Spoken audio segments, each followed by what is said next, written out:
नमस्कार। जय श्री कृष्णा। जय श्री राधे राधे। आज हम लोग त्रिपिंडी के बारे में जानेंगे। बहुत लोगों के मन में होता है कि त्रिपिंडी क्यों कराया जाता है, किस लिए कराया जाता है, कब कराया जाता है, किस समय कराया जाता है, क्या कभी भी त्रिपिंडी श्राद्ध कराया जा सकता है। इसी पर आज हम सब चर्चा करेंगे।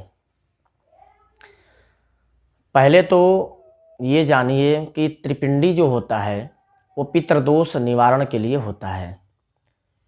पितृदोष क्या है? घर में या परिवार में किसी भी प्रकार से किसी की अकाल मृत्यु हो गई या समय से पहले मृत्यु हो गई या दुर्मरण के कारण मृत्यु हो गई, दुर्मरण मृत्यु जिसको बोलते हैं। इन परिस्थितियों में कभी कभी ऐसा होता है कि हम सारा क्रियाकलाप श्राद्ध के जितने हैं अगर पूर्ण करते भी हैं तभी भी उस जीवात्मा की मुक्ति नहीं हो पाती, वो प्रेत योनि में ही पड़ा रहता है। इसलिए उस प्रेत योनि से छुटकारा दिलाने के लिए वह पितृ बन जाए, उसकी मोक्ष गति हो जाए, इस कारण से त्रिपिंडी श्राद्ध कराने का शास्त्रों में नियम है। त्रिपिंडी में 3 पिंड दिए जाते हैं। 3 पिंड में जौ के आटे का पिंड, चावल के आटे का पिंड और काली तिल के आटे का पिंड दिया जाता है। त्रिपिंडी में 3 कलश होते हैं, ब्रह्मा, विष्णु और रुद्र के। त्रिपिंडी में 3 मूर्तियां विशेष रूप से होती हैं। विष्णु भगवान की पीला मूर्ति, ब्रह्मा की सफ़ेद मूर्ति और शिव की तांबे की मूर्ति बनाई जाती है। इसमें विष्णु की मूर्ति सोने की, ब्रह्मा की मूर्ति चांदी की और शिव की जो मूर्ति है वो तांबे की बनाई जाती है। त्रिपिंडी श्राद्ध में ब्रह्मा, विष्णु और रुद्र इन्हीं 3 देवताओं की मुख्य रूप से पूजा की जाती है। त्रिपिंडी श्राद्ध कब करना चाहिए? शास्त्रों में नियम आया है कि कार्तिक, अगहन, पूस और माघ ये 4 महीना त्रिपिंडी के विशेष मुहूर्त कहे जाते हैं। त्रिपिंडी के लिए तिथि कौन सी है? पंचमी, अष्टमी, एकादशी और त्रयोदशी, ये तिथियां, इन तिथियों में त्रिपिंडी श्राद्ध अगर पूर्ण किया जाता है तो वह श्राद्ध जरूर सफल होता है और लाभदायक होता है। शास्त्रों में ये भी नियम है कि त्रिपिंडी श्राद्ध विशेष परिस्थिति में विशेष परेशानी होने के कारण व्यक्ति कभी भी त्रिपिंडी श्राद्ध अपनी सुविधा के अनुसार करा सकता है। त्रिपिंडी कहाँ करना चाहिए? इसका नियम है कि त्रिपिंडी आप जिस तीर्थ के इर्द गिर्द में रहते हैं, आसपास में रहते हैं, वहाँ ही त्रिपिंडी आप करा लीजिए। पिशाच मोचन तीर्थ के अगल बगल आसपास रहते हैं तो वहाँ कराइए। गया तीर्थ के आसपास रहते हैं तो वहाँ करा लीजिए। महाकालेश्वर में के आसपास रहते हैं तो वहाँ कराइए। त्र्यंबकेश्वर के आसपास रहते हैं तो वहाँ कराइए।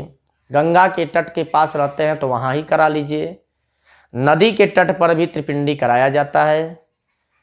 कुछ भी अगर ना मौजूद हो तो तालाब के किनारे, बागीचे में, पीपल के वृक्ष के नीचे, शिव के सानिध्य में, तुलसी वृक्ष के नीचे, या अगर कुछ भी ना हो तो घर के गौशाले में भी त्रिपिंडी आप करा सकते हैं। त्रिपिंडी श्राद्ध और नारायण बलि में अंतर क्या है? त्रिपिंडी श्राद्ध आपके कुल में, परिवार में, खानदान में, रिश्तेदारी से किसी भी प्रकार का कोई भी जीवात्मा, प्रेतात्मा आपको अगर परेशान कर रही है या उसकी सद्गति नहीं हो पा रही है तो उसके लिए त्रिपिंडी श्राद्ध कराया जाता है, जिससे समस्त पितरों का कल्याण हो जाए। और नारायण बलि क्यों होता है? नारायण बलि एक व्यक्ति विशेष के लिए कराया जाता है। जैसे आप उदाहरण में ले लें, किसी की मृत्यु हो गई, अकाल मृत्यु। अकाल मृत्यु अगर किसी का हो जाता है तो जिस दिन उसके दाग दिए जाते हैं, उसे शमशान घाट में ले जा करके जो संस्कार होते हैं, दाग देना, जलाना, ये सारी प्रक्रिया जिस दिन होती है, उस दिन से 11वें दिन नारायण बलि कराने का नियम शास्त्रों में दिया है। और अगर 11वें दिन नारायण बलि न हो पाए तो उस परिस्थिति में आप कभी भी नारायण बलि उस जीवात्मा के लिए करा सकते हैं, परंतु अगर 11वें दिन नारायण बलि हो जाए तो शास्त्रों में सबसे उत्तम इस प्रक्रिया को कहा गया है। त्रिपिंडी श्राद्ध में सात्विक प्रेत, राजस प्रेत और तामस प्रेत, इन तीनों प्रकार के प्रेतों का कल्याण के लिए शास्त्रों में नियम है कि सात्विक, राजस, तामस, इन तीनों प्रकार के जो प्रेत हैं उनका कल्याण त्रिपिंडी श्राद्ध कराने से हो जाता है। इसलिए प्रत्येक व्यक्ति को चाहिए कि वह त्रिपिंडी जरूर करावे। बहुत लोग ये प्रश्न करते हैं कि महाराज जी, त्रिपिंडी क्या कोई भी करा सकता है? तो शास्त्रों में आया है कि त्रिपिंडी श्राद्ध कोई भी कर सकता है। बहुत लोगों का प्रश्न होता है कि पिताजी जीवित हैं तो क्या असमर्थ हैं तो बेटा भी करा सकता है? हाँ, शास्त्र में नियम है कि अगर पिता असमर्थ है तो उसका बेटा हो, नाती हो, कोई भी हो, वह त्रिपिंडी श्राद्ध पितृदोष निवारण के लिए करा सकता है। समय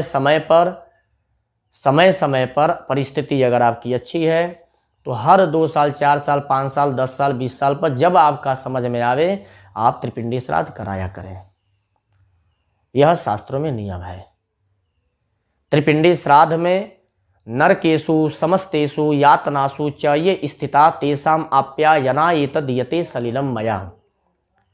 शास्त्र में आया है कि त्रिपिंडी श्राद्ध में इतनी क्षमता है कि नरकों में पड़े हुए प्रेतात्मा को भी मुक्ति त्रिपिंडी के द्वारा हो जाता है। क्रियालोपगतश्चैव जातयन्धा पंगवस् तथा विरूपायाम गर्भाश्च ज्ञात अज्ञात कुलेमम।